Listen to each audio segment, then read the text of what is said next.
Okay, we're going to do 3 geometric patterns together, and then you're going to try 3 on your own. It says, number 1, look at the pattern below. If the pattern continues, what will be the next figure? Okay, so in these 3 shapes, I'm going to have to find the next one. So I'm going to go ahead and draw one over here, then I'm going to figure out what goes there. In this shape, I notice each one has a light triangle and a darker triangle. Light triangle and a darker, a light triangle and a darker. So in my next shape, there's going to be a light triangle and a dark triangle. I have to figure out what spot it's in.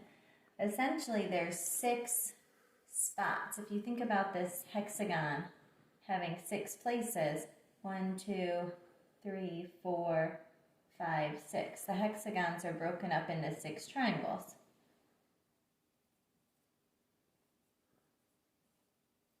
So you can look at the place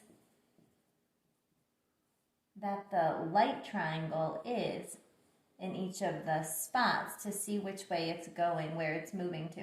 So if I look in my first figure, the light triangle is in spot 1, and then the second one, my light triangle has moved to spot 2, and the next one, it's moved to spot 3, so it's going to continue to rotate around the hexagon. So in the next one, the light triangle will be in spot 4.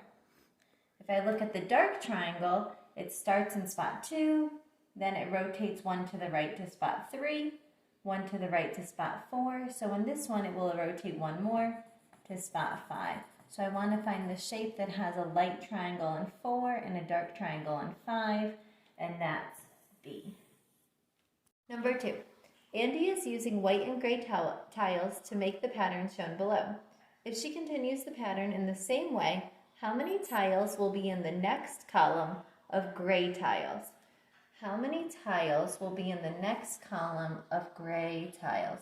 So the next time we get to gray, and we're using purple to represent gray, next time we get to gray, how many will be in that row? So we have white, gray, white, gray, white, gray. So then we'll have another white row and another gray row.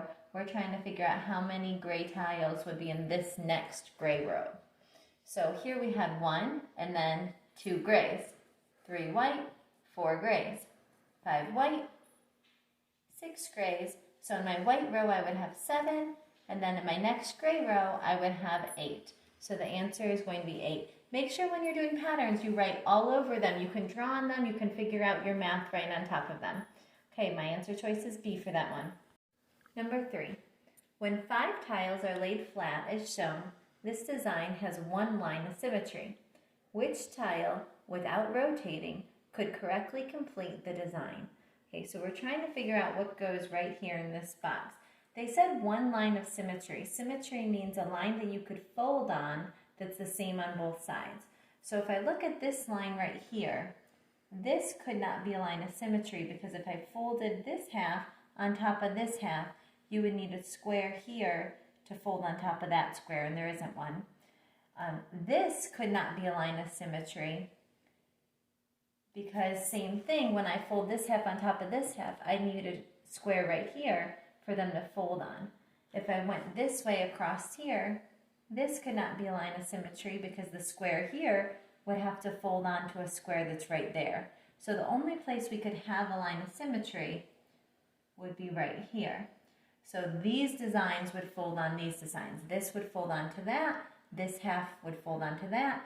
So I need this box to fold on top of this box. Well, first this line looks like it's coming right down here to extend. But then if this box is going to fold on top of this box, it needs a square in this corner to match over here. So I need the pattern down here that looks just like this. And so that one is choice J. Okay, you're going to do 3 questions on your own and submit them to your teachers today.